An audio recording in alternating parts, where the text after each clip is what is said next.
Hola tout le monde, j'espère que vous allez bien. Bienvenue dans l'émission Les Reviews. C'est l'émission qui parle forcément d'adaptation de jeux vidéo en animé, en manga ou tout ce qu'on veut, mais aussi de Dragon Ball. Aujourd'hui, on va parler de l'épisode 1 de Dragon Ball Daima, on va l'analyser et on va surtout savoir est-ce qu'on a kiffé. Donc installez-vous, mettez-vous à l'aise. Let's go!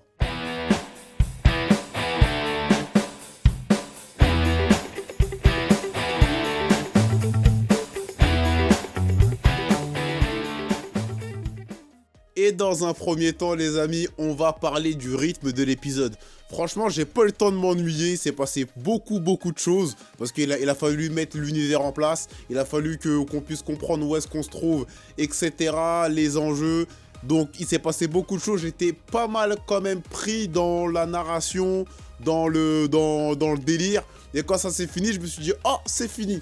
Donc au niveau du rythme de l'épisode, en plus c'est 32 minutes. 32 minutes, ça peut paraître très long, mais là c'est passé très vite, je trouve. J'ai pas eu le temps de m'ennuyer. Franchement, à la fin, j'étais surpris que ce soit déjà fini. Je me suis dit, ah, déjà quand même. Mais bon, à part ça, on attend forcément l'épisode 2 et les autres épisodes pour savoir qu'est-ce que ça va raconter. Est-ce que le rythme va toujours rester un peu endiablé, etc. Mais globalement, on a eu un bon rythme. Puis on va parler de l'animation. L'animation, on a une belle animation. Vraiment, je trouve que c'était plutôt beau. Surtout la première partie, mais est-ce que c'est la nostalgie qui me... Voilà. La deuxième partie aussi, dans le monde de Daima, etc. Les effets visuels, quand Son Goku et Vegeta font le Kamehameha, Canon Garé, que les effets visuels, etc. Franchement, c'était vraiment plutôt beau, c'était vraiment plutôt stylé. C'est beaucoup plus beau, en tout cas, que le premier épisode de Dragon Ball Super. Il faut pas le nier. Donc on a eu une très belle animation. Je trouve qu'on a eu une très belle coloris, une très belle patte graphique. Même si c'est pas vraiment le rapport avec l'animation, mais je trouve que l'ensemble a servi vraiment à nous servir un bel épisode, bien travaillé au niveau quand même des lumières, des effets, etc. Donc c'était vraiment plutôt stylé à ce niveau-là. Bon, mais maintenant on va parler de qu'est-ce qu'on a pensé de l'épisode, les différentes parties de l'épisode, parce que pour moi il y a vraiment deux grandes parties qu'on peut recouper en trois parties quand même. Voilà, donc on va parler de la première partie. C'était une partie un peu d'exposition pour nous expliquer l'univers, expliquer en fait quels sont les tenants et les aboutissants et quels sont les liens en fait des personnages présentés au début avec les personnages que l'on connaît. Donc du coup ça permet de faire du lien tout de suite, nous faire comprendre que l'univers de Dragon Ball est plutôt vaste et je trouve que c'est bien fait, c'est quand même bien amené parce que bon, on commence à regarder, il commence à regarder les vidéos Majin Buu, l'autre tu vois qu'il connaît Dabra, c'est genre peut-être son petit frère, tu vois que l'autre c'est le petit frère du Daikaioshin, de Shin. Donc voilà, je trouve ça plutôt bien parce qu'au début de l'épisode, ils ont vraiment essayé de nous faire intégrer les nouveaux personnages et leur univers et à commencer à nous parler du royaume des démons pour qu'on puisse vraiment bien comprendre, parce que ça a duré quand même assez longtemps cette partie-là avant qu'on sorte et qu'il se passe autre chose et qu'on s'intéresse vraiment à nos héros, etc. Vraiment. Hein, voilà, mais je trouve vraiment que c'était plutôt intéressant à ce niveau-là de faire ça comme ça. Maintenant, on va attendre de voir qu'est-ce que ça va nous proposer à l'avenir. Je vais pas vous mentir que je suis convaincu sans l'être, parce qu'en fait, c'est... Bon, ok, c'est du Toriyama un peu à l'ancienne, un peu à la Dragon Ball, vraiment âme Dragon Ball. Parce que le méchant, il est méchant, mais il est pas méchant. Vous voyez ce que je veux dire? C'est pas un Cell, c'est pas un Freezer. Voilà. Peut-être pour l'instant. On sait pas ce qui va arriver. On sait jamais avec le Kaioshin bizarre là. Voilà.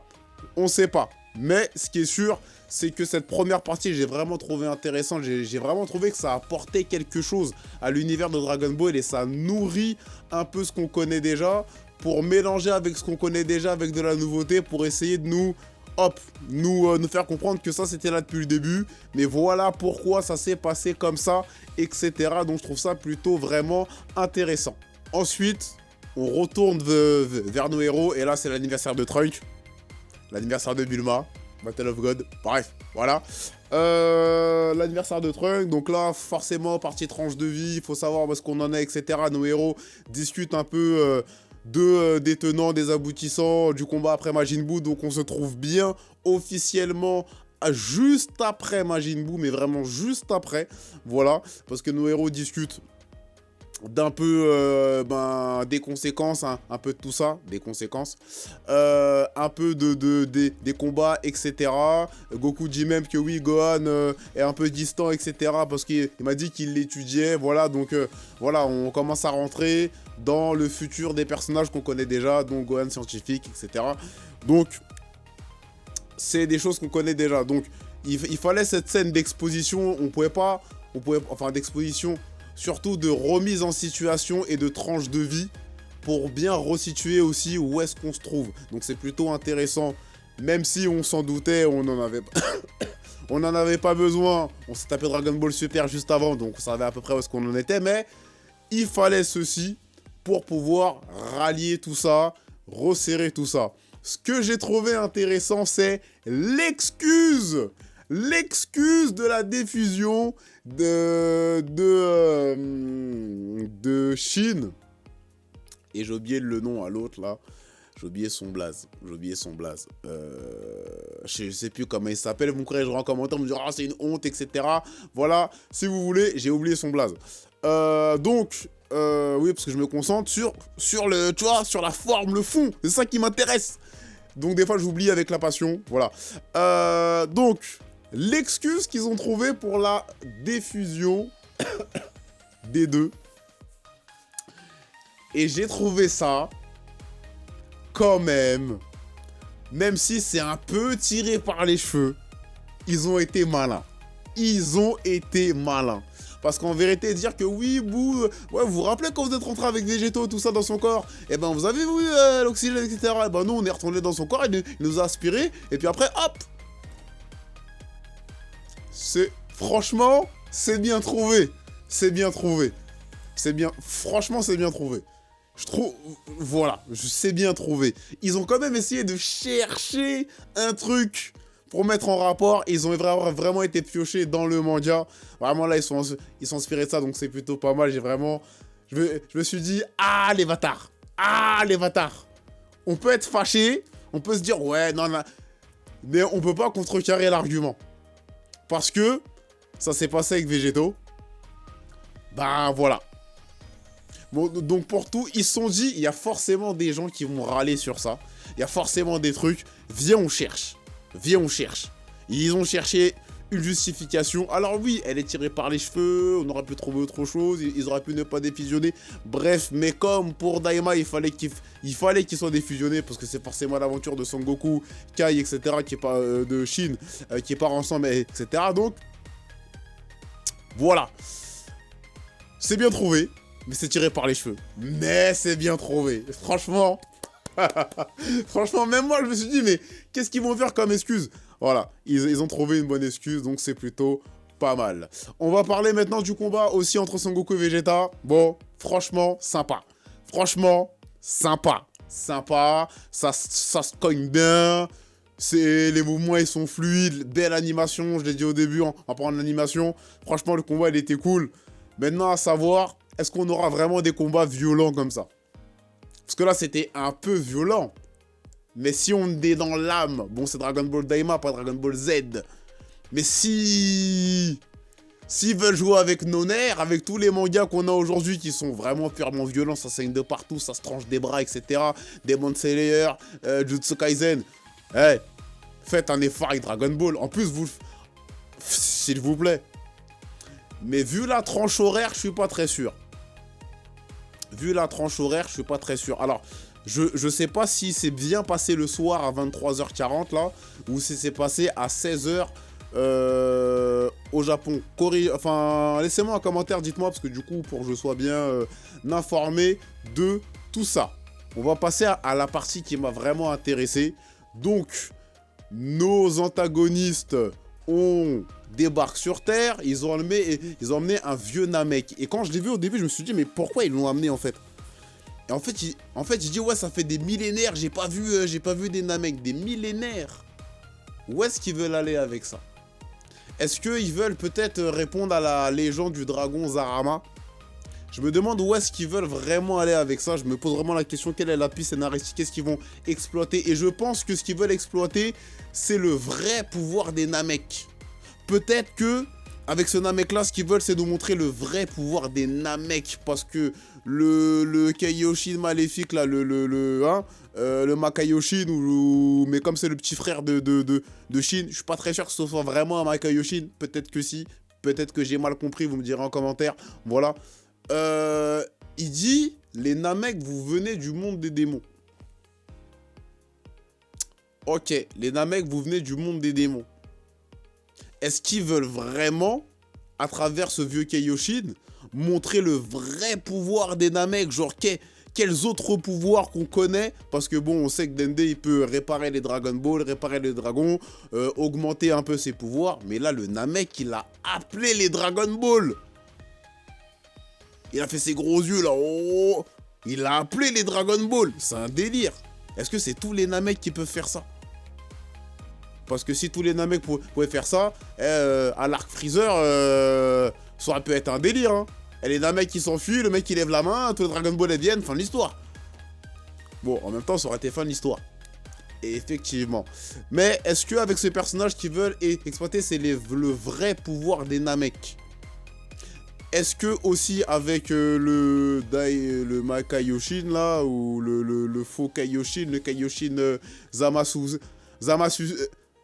non, bon, là, je vais dire un mot là, bon, c'est pas ça, je vais dire Zamasu... Mais c'est... Hein, voilà. Non, mais le faux Zamasu... Bref, vous avez compris.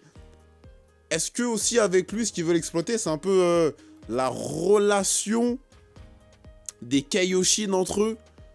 Genre pour devenir un vrai Kaioshin, genre suprême là, tout ça, bah, comme son grand frère. Est-ce qu'ils vont exploiter un peu ce truc-là? Parce que dans ce cas-là, si lui c'est son petit frère, il était où à l'époque où ils sont fait attaquer par Boo? Des petites questions en suspens comme ça, bon bref. Je reviens sur ce que je voulais dire. Donc, est-ce que vraiment, au niveau du personnage du vieux Namek, ils veulent exploiter la vraie origine des Namek avec la vraie origine des Dragon Ball? Ça pourrait être très intéressant, ça pourrait apporter un peu plus de profondeur à Dragon Ball et apporter aussi une autre lecture peut-être aussi des choses. Et peut-être en relisant le manga, on se dira ah ouais, donc peut-être que si et ça, s'ils ont fait des bons liens pour vraiment enrichir l'univers, on pourrait relire Dragon Ball, ça pourrait changer encore notre perception à certains moments. Ça pourrait être fou. Voilà. Donc, s'ensuit la scène où ils appellent le dragon il arrive, et il est rapetisse. Voilà, fin de l'histoire. Il est rapetisse. Fin de l'épisode. Donc, voilà. J'ai fait un peu un résumé, j'ai découpé chaque partie pour savoir vraiment ce qu'on en pensait, qu'est-ce que ça voulait peut-être nous raconter dans le fond. Donc, je sais pas trop vraiment. C'est un épisode pilote en même temps, donc on va pas non plus s'attendre à des... Hein, voilà, c'est un épisode pilote. Mais, dans cet épisode pilote, il y a quand même pas mal de petites pistes qu'ils ont essayé de mettre en place par rapport à Dabra, par rapport à Shin, par rapport à l'origine des Namek. Ça pourrait être stylé, parce qu'ils ont pas l'air de connaître les Saiyans non plus. Donc un truc qui soit pas forcément non plus centré que sur les Saiyans, même si Sangoku va être au centre, Sangoku, voilà, sera au centre. Mais qu'est-ce que ça va raconter dans le fond? Parce que la forme est bonne. Qu'est-ce que dans le fond ça va raconter? Là, c'est le premier épisode pilote. On va attendre de voir qu'est-ce que ça va nous raconter. Donc voilà ce que j'avais à dire globalement sur le premier épisode de Dragon Ball Daima. Là, j'avoue, j'ai fait la review à chaud. J'aurais peut-être dû regarder l'épisode encore 2-3 fois, mais là, j'avais trop envie de vous en parler, de partager aussi mon avis à chaud. Peut-être que je referai une autre vidéo avec un peu plus de recul, peut-être avec Orochichi Dai, peut-être avec le chemin de Goku, je sais pas, peut-être qu'on refera une review de l'épisode 1. En tout cas, voilà ce que j'avais à dire, donc laisse ton meilleur big bad pouce bleu sur cette vidéo, dis-moi en commentaire de ce que t'as pensé de l'épisode, de mon avis, de mon analyse. C'est le lancement de la chaîne des reviews. Pour ceux qui ne savent pas, à la base, ça c'est ma chaîne secondaire, j'ai ma chaîne principale où je parle de jeux vidéo, de les tests, les news, etc. Voilà, c'est ma chaîne principale, ça c'est ma chaîne secondaire où je fais des reviews. Donc n'hésitez pas à laisser un commentaire, à mettre un like pour le référencement, à vous abonner, à partager la vidéo, j'ai besoin de vous. En tout cas, passionnons-nous les uns les autres et la gimmick de fin, je pense que tu la connais. Lego!